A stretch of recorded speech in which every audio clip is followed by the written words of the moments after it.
Hello, ഇത് ഈദിന് മുന്നേ എടുത്തൊരു വീഡിയോ ആണ്. അതിൻ്റെ തലേ ദിവസം പർച്ചേസിന് പോയതാണ് കേട്ടോ. ആദ്യം വീഡിയോ എടുക്കണ്ടെന്നാണ് വിചാരിച്ചത്, പിന്നെ അങ്ങ് എടുത്തു. ഇവിടെ ഇട്ടിരിക്കുന്ന ബാഗ് എൻ്റെയാണ് കേട്ടോ. ഞങ്ങൾക്ക് രണ്ടാൾക്ക് ഇടാൻ പറ്റി. ഞാൻ മീഷോയിൽ നിന്ന് വാങ്ങിയതാണ്. അങ്ങനെ പോകുന്ന വഴിക്ക് എൻ്റെ ആങ്ങളിത് ഈ കാറിനെ ഒന്ന് പൊക്കി അടിക്കുന്നുണ്ടോണ്ട് ഞാൻ ജസ്റ്റ് വീഡിയോ എടുത്തേ. കാണാൻ നല്ല രസമുണ്ടായിരുന്നു കേട്ടോ. അത് കഴിഞ്ഞ് നമ്മൾ നേരെ പോയത് ഹാരിസ്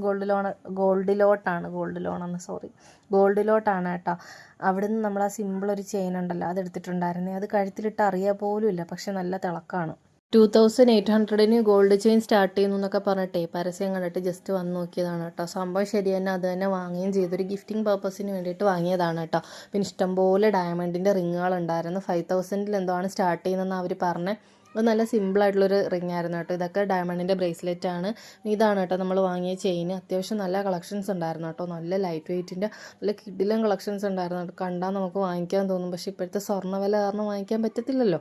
അങ്ങനെ നമ്മൾ വാങ്ങിയ ആ സാധനം അതായിരുന്നു കേട്ടോ. അത് നോക്കുന്ന സമയം കൊണ്ടും അവർ ബില്ല് ചെയ്യുന്ന സമയം കൊണ്ടും നമ്മൾ ചുമ്മാ അവിടെ എല്ലാം ചുറ്റി നടന്ന് നോക്കി. ഇതൊക്കെ ഇറ്റാലിയൻ സിൽവറിൽ വരുന്ന കളക്ഷൻസ് ആണ് കേട്ടോ. അവിടെ ഈ ഇറ്റാലിയൻ സിൽവർ എന്ന് പറഞ്ഞ കൺസെപ്റ്റ് നമ്മൾ കൂടുതലായിട്ടും കേൾക്കുന്ന ഇവരിൽ നിന്നാണ് കേട്ടോ. അങ്ങനെ നല്ല ഭംഗിയുള്ള ഒരുപാട് കളക്ഷൻസ് ഉണ്ട്. ആ ഒരു ഗ്രീൻ ലോക്കറ്റ് വരുന്ന മാല ഉണ്ടില്ലേ, ഞാൻ മുന്നേ നോക്കി വെച്ചാൽ അന്നത് 15,000 ആയിരുന്നു. പക്ഷേ ഇപ്പോൾ അതിൻ്റെ റേറ്റ് നല്ല കൂടിയിട്ടുണ്ട്. ഗോൾഡ് റേറ്റ് ഡെയിലി കൂടിക്കൊണ്ടിരിക്കുകയാണല്ലോ. അത് കഴിഞ്ഞിട്ട് നമ്മൾ നേരെ പോയത് RP മാളിലോട്ടാണ്.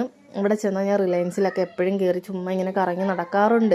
ഓഫേഴ്സ് വല്ലതും ഉണ്ടോ നോക്കാനാണ്. അങ്ങനെ ബാഗിൻ്റെ ഒക്കെ ഒരുപാട് കളക്ഷൻസ് ഉണ്ടായിരുന്നു കേട്ടോ. ഫിഗിൻ്റെ ബാഗാണ് അത്. അജിയോയിലൊക്കെ ഇടയ്ക്ക് ഓഫേഴ്സിൽ കിടക്കാറുണ്ട്. പിന്നെ നമ്മൾ മെക്ഡൊണാൾഡിൽ നിന്നൊരു കോൺ വാങ്ങി. ഇവിടെ സ്ഥിരമായിട്ട് വരുമ്പോൾ ആ ഒരു കോൺ മോൾ വാങ്ങാറുണ്ട്. അത് കഴിഞ്ഞിട്ട് നമ്മൾ നേരെ മേളിൽ പോയി. എൻ്റെ ആങ്ങൾ ഇതുപോലൊരു ടാബ് നോക്കുന്നുണ്ടായിരുന്നേ. അതൊക്കെ നോക്കി നമ്മൾ. അതിനുശേഷം പിന്നെ മാക്സിൽ പോയി, സ്റ്റുഡിയോയിൽ പോയി, ലാസ്റ്റ് എല്ലായിടവും പോയിട്ട് ചെന്നടിഞ്ഞത് മന്തി ഷോപ്പിലോട്ടാണ് കേട്ടോ. അവിടെ പോയാൽ അങ്ങനെ ആണല്ലോ. ഇപ്പോൾ റീസെൻ്റ് ആയിട്ട് നമുക്ക് ഏറ്റവും ഇഷ്ടപ്പെട്ട ഒരു സ്പോട്ടാണ് കേട്ടോ കൈഫാൻ മന്തി. അടിപൊളിയാണ് അവിടുത്തെ മന്തി. നമ്മളവിടുന്ന് ജെല്ലിക്കെട്ടും ഷേസ്വാനുമാണ് കേട്ടോ വാങ്ങിയത്. നല്ല ടേസ്റ്റ് ഉണ്ടായിരുന്നു രണ്ടും. അതുപോലെ അവിടുത്തെ ലൈമും സെറ്റാണ് കേട്ടോ. പിന്നെ നമ്മൾ അവിടുന്ന് ഒരു കാവ്യം കൂടെ ഒക്കെ കുടിച്ചിട്ട് വീട്ടിലോട്ട് പോയി.